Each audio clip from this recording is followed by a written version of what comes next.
Senhores, pedimos a atenção de todos. Convidamos ao palco o presidente do IASP, Dr. Diogo Leonardo Machado de Mello,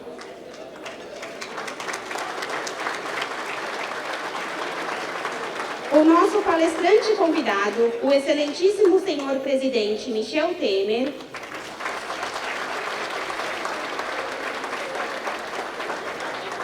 a presidente da ASP, doutora Renata Castelo Branco Maris de Oliveira, e a vice-presidente da OAB, doutora Daniela Magalhães.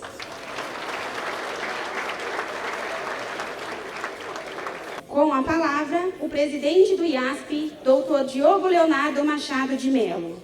Boa tarde a todas e todos. Um dia muito especial, na verdade, um mês muito especial, porque não só o Instituto, mas todas as instituições comemoram o mês da advocacia. E este palco simboliza bem o significado da união das entidades em prol da advocacia.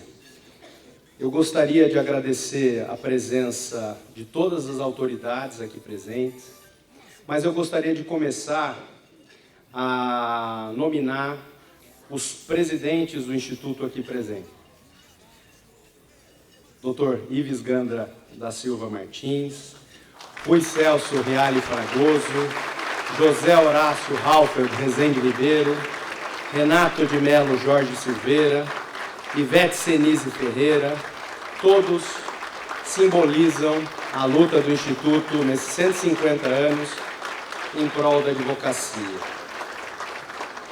E eu gostaria também de enaltecer a presença da nossa presidente em exercício da OAB Seccional de São Paulo, Daniela Magalhães, Renata Maris de Oliveira.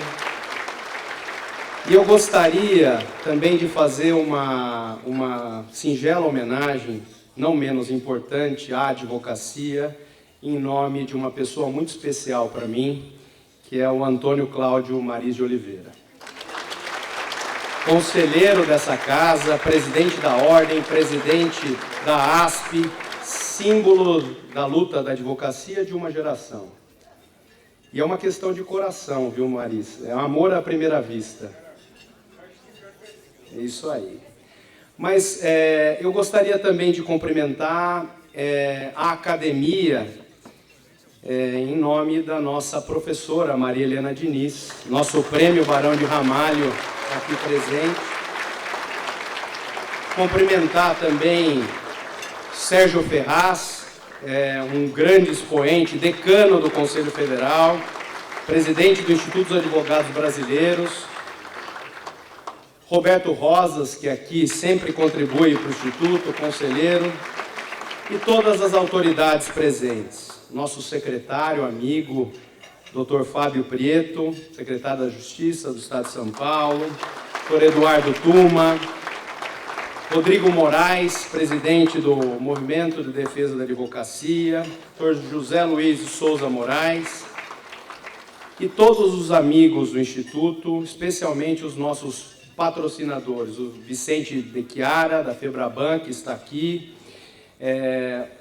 o pessoal da Galícia, Dr. Fábio Figueiredo, Marcelo Comete, que tanto contribuem para o sucesso desse Instituto, e também os membros e representantes da Federação dos Institutos dos Advogados aqui presentes, o nosso presidente Tarcísio Crotz, Guilherme Luquezzi, Dr. José Anchieta, do Instituto dos Advogados de Minas Gerais, Dr. Guilherme, do Instituto dos Advogados do Paraná, e o Dr. Tarcísio, que é o atual presidente da Federação Nacional dos Institutos.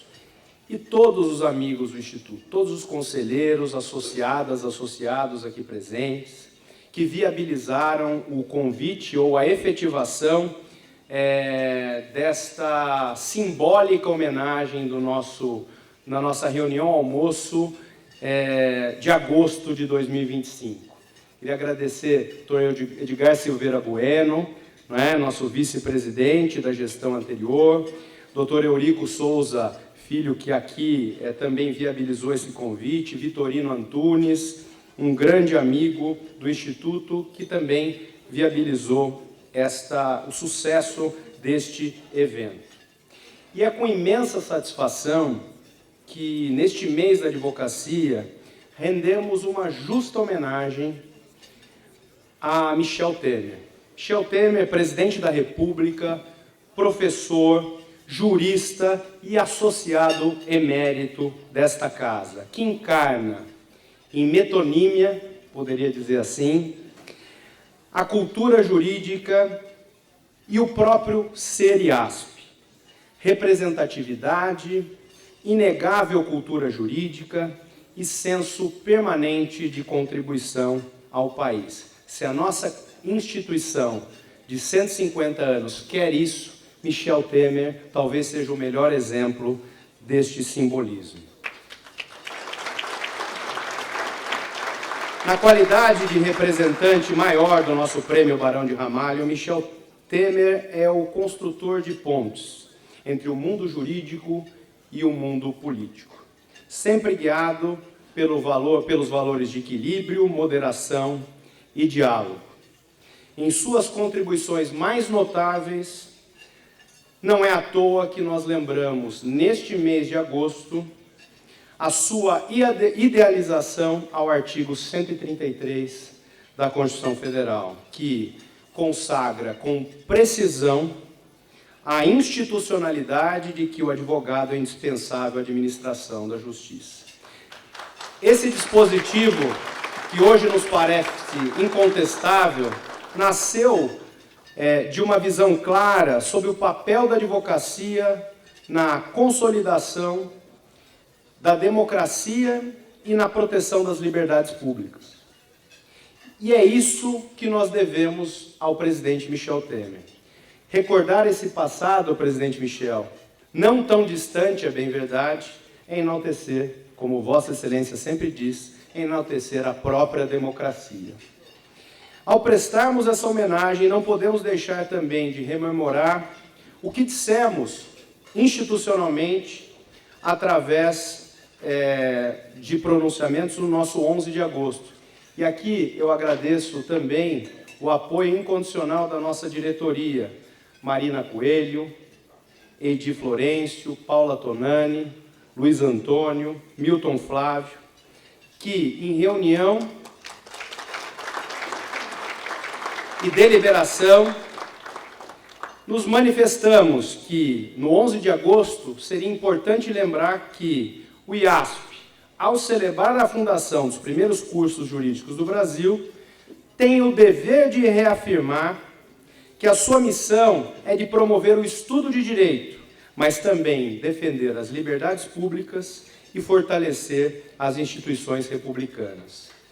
O direito, como tantas vezes lembrado, não se presta apenas a resolver conflitos, mas a assegurar, e aqui me abeberando um pouco nas palavras do presidente Michel Temer, assegurar o equilíbrio, temperança e o compromisso com o pacto democrático. Em tempos de incerteza e tensão, quando a vigilância sobre a soberania nacional se torna imperativa, o direito exerce a sua função mais nobre. Ser freio aos excessos, antídotos contra os arroubos autoritários. E é nas instituições sólidas que a sociedade deposita sua confiança. É nelas que a democracia encontra o seu abrigo. E a trajetória do nosso homenageado, Michel Temer, é o exemplo da confiança institucional. E aqui, presidente Temer, como disse em nosso discurso de posse na Faculdade do Largo São Francisco, as coincidências não acontecem por acaso. Tê-lo agora aqui em nossa casa, na prestigiadíssima reunião almoço do mês de agosto, nos enche de orgulho e esperança, com ainda mais vivacidade em que eu tive na minha primeira aula da PUC de São Paulo na semana do dia 22 de agosto do ano de 98. Por isso, mais que uma celebração entre amigas e amigos, juristas e pessoas que pensam, professor Ives, no melhor ao nosso país, também reafirmamos que relembrar e celebrar agosto é mais do que homenagear a advocacia, é também reconhecer e valorizar aqueles que, como Michel Temer, mantêm viva a tradição acadêmica, cultivam o espírito público e sabem colocar o direito a serviço da democracia, sem pretender substituí-la. Por isso e por tantos outros méritos que o tempo não apaga, o Instituto dos Advogados de São Paulo enaltece o legado e a trajetória de Vossa Excelência, com o orgulho de tê-lo entre os agraciados como o Prêmio Barão de Ramalho. Que esta homenagem seja também um tributo ao compromisso permanente de que o direito, a cultura jurídica e o espírito republicano caminhem sempre juntos, em prol de um país mais justo, equilibrado e democrático. Senhoras e senhores, com vocês, presidente Michel Temer.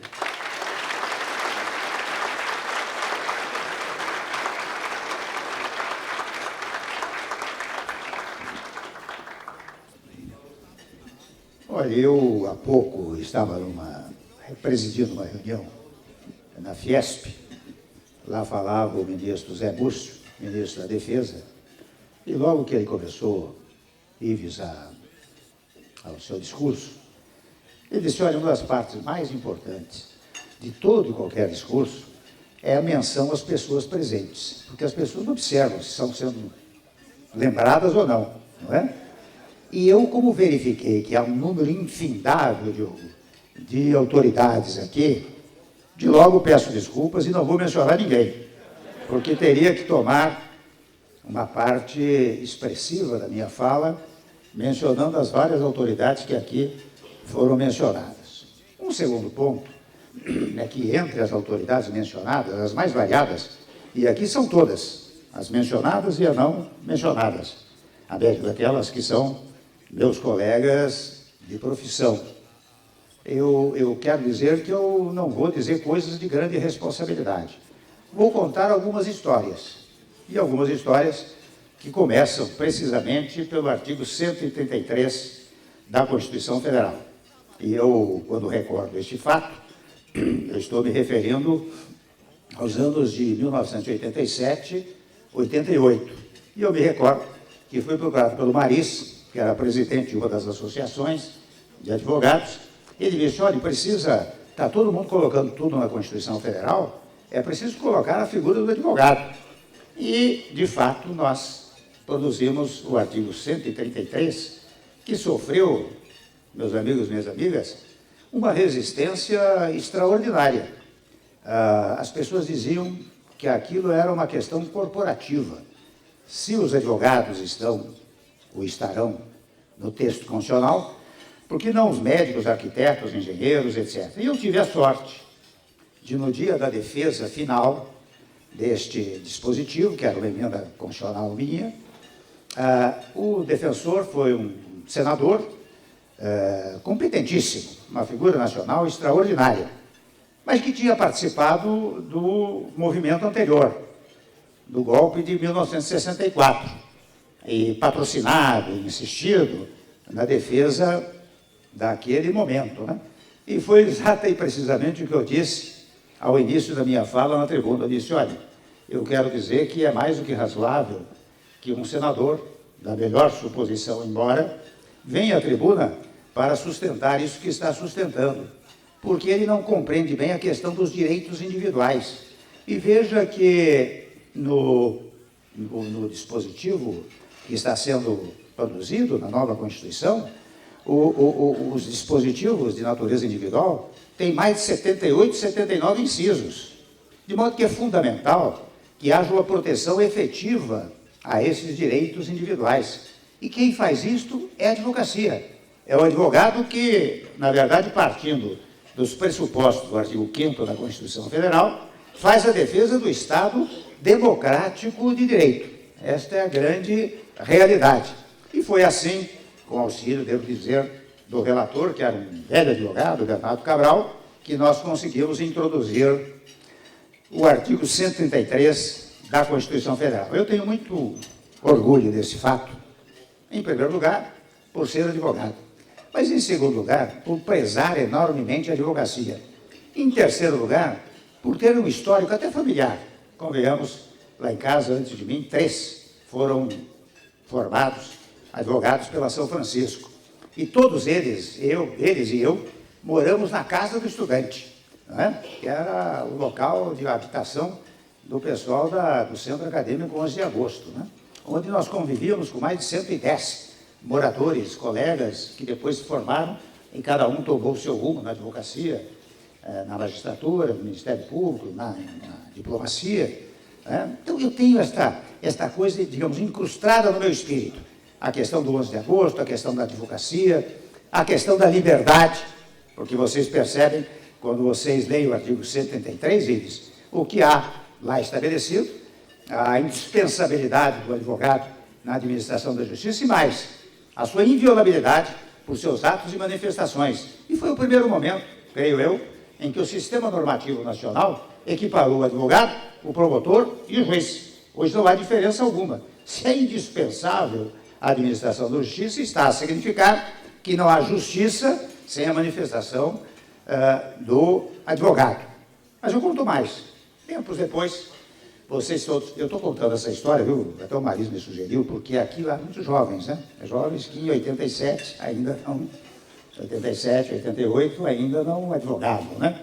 E não tem, quem sabe, na dimensão grandiosa, viu, Diogo, do artigo 133 da Constituição Federal. Por isso que eu estou contando essa historinha, que tem um novo capítulo. E o novo capítulo deu-se precisamente pela violação das prerrogativas dos advogados, sem embargo do artigo 133. Houve momento aqui no Brasil, especialmente aqui em São Paulo, em que houve invasão de escritórios de advocacia. Interessante, esta invasão se dava com vou chamar entre aspas, os invasores, né? Levando computadores, celulares, etc. E muitos advogados, na época, eu me recordo, perderam até prazos de outras questões, porque tinham um cliente que seria um delituoso, atrás de quem estavam, mas com isso um prejuízo enorme para advogados que vieram depor a mim, na Câmara Federal, para dizer, olha, nós perdemos prazo, por causa da usurpação, não levaram os nossos celulares, enfim, instrumentos do nosso local de trabalho. E mais uma vez, falou comigo sobre a hipótese de um projeto de lei. E eu confesso, e aqui eu vou levantar um dado importante, referente ao desprezo que todos têm pela Constituição Federal. Eu confesso que acabei apresentando um projeto, já agora, Pacífico, para garantir a inviolabilidade do local de trabalho do advogado, dos seus celulares, computadores, etc.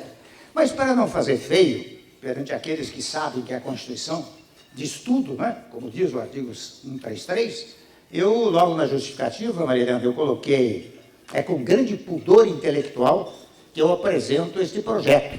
Mas é que no Brasil, as coisas se processam dessa maneira. Quando está na Constituição, dá uma pequena olhada. Se estiver em lei ordinária, daí presta atenção.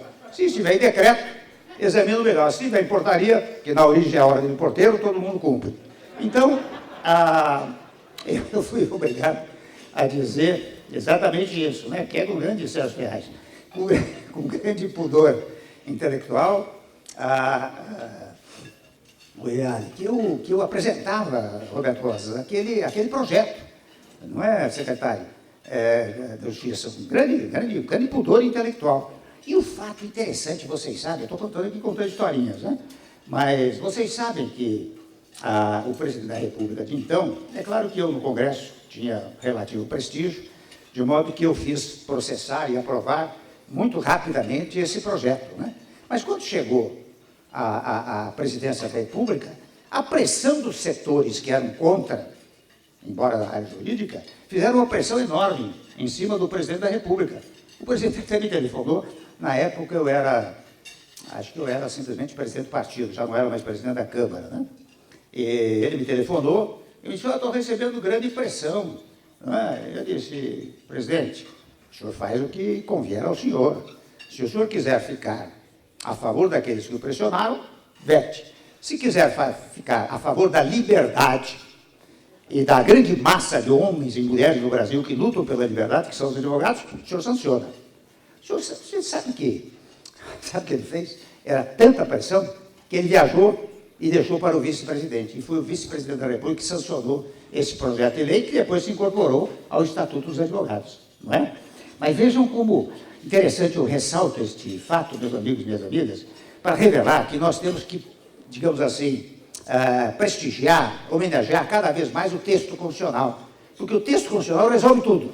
Seja pela interpretação literal, não é? Quando a letra da Constituição é muito clara, né? Os latinos dizem claris, cessa de interpretatio, né? A interpretação literal muitas vezes resolve, mas muitas vezes a interpretação do sistema, a interpretação sistêmica também resolve os problemas do país, Renato. E você sabe que eu percebo que muitas e muitas vezes há desprezo em relação a isso. Tenho mais uma coisa em relação aos advogados e, no particular, em relação à classe jurídica em geral. Vocês sabem que nós, da classe jurídica, especialmente os advogados, nós temos uma vocação extraordinária para a vida pública e podemos servi-la segundo os princípios democráticos. Porque é interessante, eu constato, ao longo do tempo, que as pessoas que militam na área jurídica, elas estão acostumadas à contestação. Eu, advogado, eu peticiono, a primeira coisa que eu recebo é uma contestação, para dizer que está tudo errado. Se há uma decisão de primeiro grau, o recurso, com a devida licença, entre aspas, vem de pau em cima da sentença, diz que está tudo errado, e recorre para os tribunais superiores. De igual maneira, o delegado de polícia, quando conclui o seu inquérito, de igual maneira, o promotor, quando dá o seu parecer, ele tem contestação. Nós vivemos da contestação. A democracia vive da contestação. Por isso que nós, advogados, nós da classe jurídica, temos esta capacidade extraordinária de ingressar na vida pública e trabalhar, por meio da nossa profissão, pela democracia. Todos aqueles que estão na área jurídica. E por falar em constitucionalidade, eu tomo a liberdade também, não quero cansá-lo, mas mais algum tempo, né? Apenas para dizer, bom, e fazendo um pequeno intervalo, eu estou honradíssimo, né, com a presença, com o convite do Instituto e com uma presença quantitativa e qualitativa tão significativa. Até eu estava dizendo ao Diogo, a história do prestígio aqui no Brasil, viu, Ives? Muita gente ligou, acho que uns 10 ou 15 ligaram para o meu escritório para ver se eu conseguia interferir junto ao Diogo para abrir uma vaga. Olha, eu não tenho essa capacidade. Embora vindo aqui com muita franqueza e vendo tanta gente, e depois de ter perdido todo o poder, não tenho poder nenhum, absolutamente nenhum, mas vindo tanta gente aqui, eu digo, acho que meu café ainda está quente. Então eu reconheço.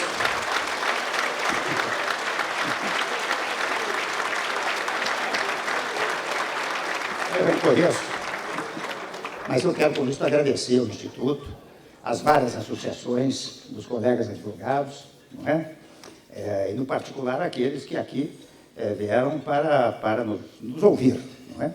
E daí, porque eu quero entrar um pouco, muito rapidamente, na questão jurídica, e uma questão jurídica que tem uma significação político-institucional. Eu, quando abro, vocês sabem que eu faço um pequeno corte, vocês sabem que eu sempre fui muito conciliador, não é? Eu só consegui atravessar aqueles meus 2 anos e meio de governo, fazendo reformas indispensáveis para o país, reduzindo os juros da taxa Selic, reduzindo a inflação, regularizando as estatais, recuperar as estatais, fazendo reformas as mais variadas, né, que até hoje são homenageadas, porque não por desejo próprio, é porque eu cumpro a Constituição Federal.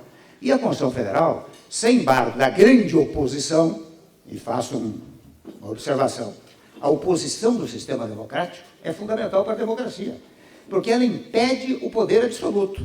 Se eu estou no poder, eu tenho uma oposição que está me criticando, observando, contraditando, fazendo discurso contra, né? É importante. Muitas e muitas vezes eu, fosse na presidência da Câmara dos Deputados, fosse na presidência da República, eu ouvia a oposição dizer uma ou outra coisa, eu adotava.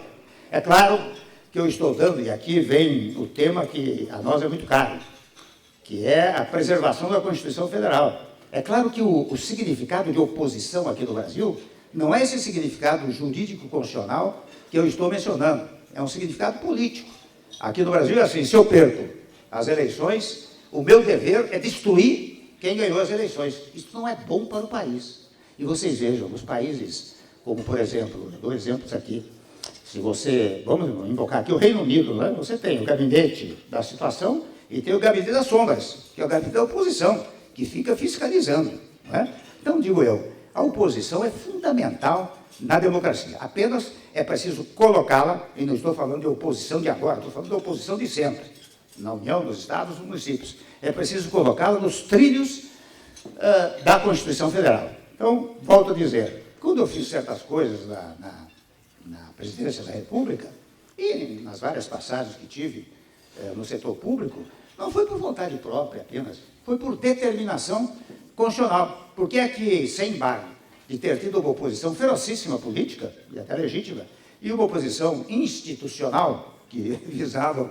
vocês sabem, a derrubada do governo, mas até me defendeu em vários casos lá, né? Mas vocês sabem disso, eu jamais retruquei, porque a figura do presidente da República é uma figura que serve um pouco de exemplo para o país, mais ou menos como artista, né? Se você lança palavras inadequadas, se você lança palavras de muita raivosidade, de muita ferocidade vocabular, você cria um mau exemplo para quem está abaixo de você e para o povo brasileiro. Diferentemente, se você ciente e consciente da posição que você ocupa, se você dá o exemplo de palavras adequadas, de falas, digamos, muito bem estruturadas, né? Você também dá um exemplo para a nação. Então, digo eu, por que é que eu fiz tudo isso? Porque está na Constituição. Não é? E muito rapidamente eu digo, quando vocês abrem o preâmbulo da Constituição, e o preâmbulo vem de preambulário, antes de caminhar, portanto, antes de entrar no texto da Constituição, está dito o seguinte, olha aqui, lá, o preâmbulo, ninguém dá importância, mas é o recado político, que é a síntese do pensamento do povo que mandou aquelas figuras para a Constituinte. Eu fui para lá, mas eu não falava em nome próprio, eu falava em nome do povo. Tanto que no preâmbulo está dito, nós, os representantes do povo brasileiro, em seu nome, editamos a Constituição, assim, assado, etc. Então, quando, já no preâmbulo, volto a dizer, o recado político está dito, olha aqui, vocês vão reconstituir o Estado brasileiro pautado pela ideia da paz, da solução pacífica de controvérsias. E quando vão ao texto constitucional, lá do artigo 1º, artigo 4º, vocês veem que o Brasil, República Federativa, pautada pelos seguintes princípios, entre alguns, o conflito, a solução solução pacífica de todas as controvérsias, no plano nacional e no plano internacional. Não é? Então, esta ideia da paz, ela permeia todo o texto constitucional. E nós temos que ter consciência, porque faço um pequeno corte mais uma vez, muitas autoridades chegam ao poder como se lá tivessem chegado por uma centelha divina, e não é. Quem está lá está representando a única figura que tem autoridade no país, que se chama povo. Não é? As chamadas autoridades constituídas, e por isso são constituídas, porque foram constituídas por alguém, no particular, pelo povo brasileiro. Não é? Então, quando se reconstituiu o Estado brasileiro, digo eu, não era possível reunir 170 milhões de pessoas numa praça para dizer como iriam reconstituir o Brasil. Mas disseram, vocês vão lá me representar. Então, toda vez que se fala em inconstitucionalidade, imediatamente há uma inconstitucionalidade. Imediatamente há uma desobediência à vontade do povo. Porque, de vez em quando, perguntam as palestras que eu falo, vem cá, Temer, você disse sempre que a única autoridade é o povo, onde é que está a vontade do povo? Eu digo, está na Constituição Federal, não é? A Constituição retrata a vontade do povo, embora por representação.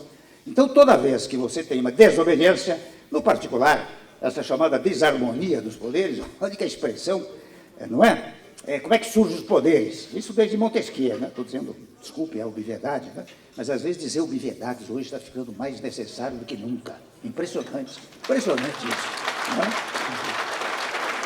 Então,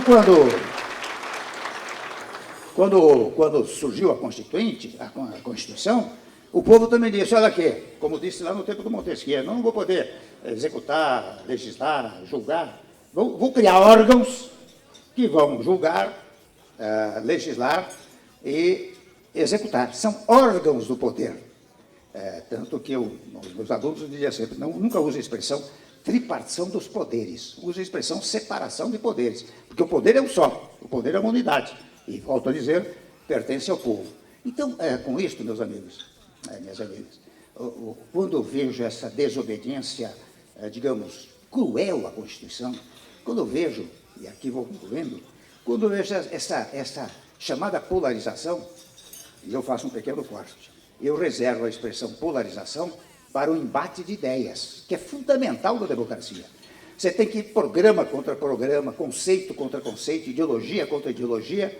Isto é polarização. O que existe no Brasil é radicalização, que as pessoas radicalizaram de tal forma as suas posições, que ainda hoje, durante a palestra, alguém dizia, olha aqui, eu não posso fazer reunião de Natal em casa porque meu primo pensa assim, meu irmão pensa assim, dá briga, dá confusão. Ou seja, brasileiros contra brasileiros. E essa história de brasileiros, e nós que temos a ideia velha da solidariedade, da fraternidade. Fraternidade no sentido que lhe emprestou a Revolução Francesa, não é? A Revolução Francesa é o dístico, igualdade, liberdade, igualdade e fraternidade. Liberdade, igualdade é fácil. Mas de que fraternidade falava a Revolução Francesa? Falava não é da família, é das pessoas que pensam da mesma maneira, que professam a mesma fé, têm as mesmas angústias, as mesmas preocupações. Isso é fraternidade. Nós sempre fomos fraternos. De uns tempos a esta parte, já de uns tempos lá de trás, houve uma divisão.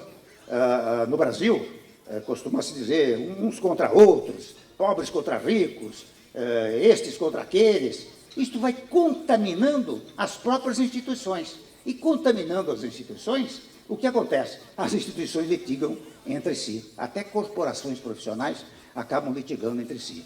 Daí porque, volto a dizer, agora neste tópico um pouco mais jurídico, né, dizer que cumprir a Constituição é uma coisa fundamental. E eu conto até, às vezes sendo repetitivo, alguns aqui talvez me tenham ouvido, né? Uma ocasião eu fui à Haia, como vice-presidente da República, para representar o Brasil num encontro de países que iam assinar um novo tratado pela desnuclearização.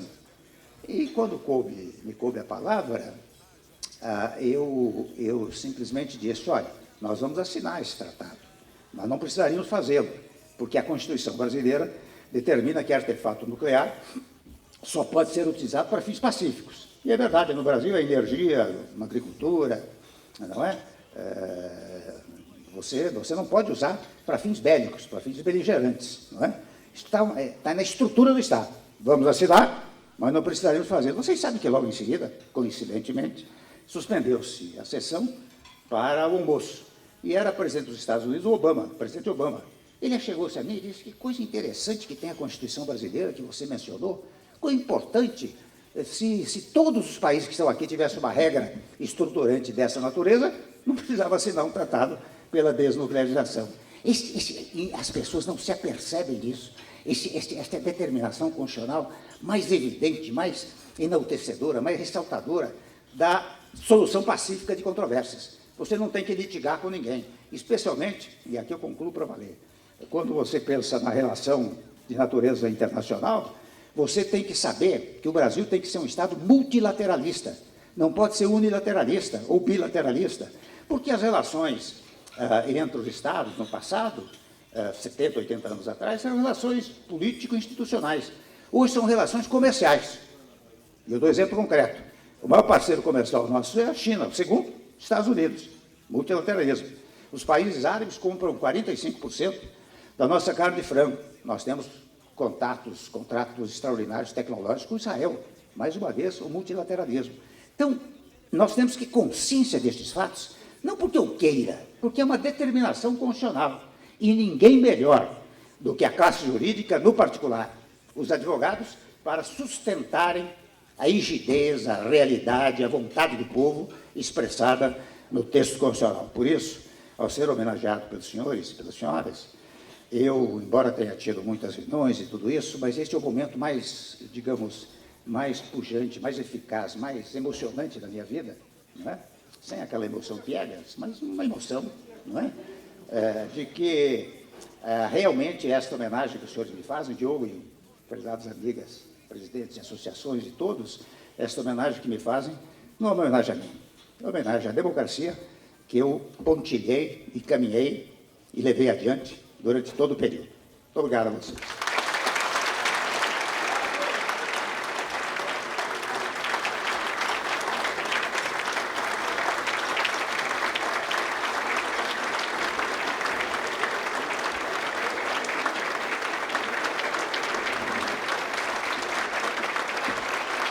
Presidente,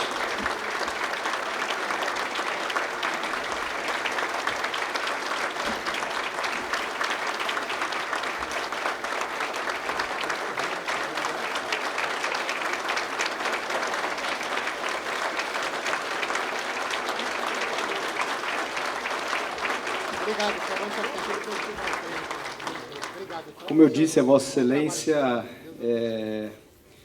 coincidências não existem, não é? Então, homenagear a Vossa Excelência é homenagear não só esta temperança, diplomacia, mas também é uma homenagem do Instituto à defesa da democracia.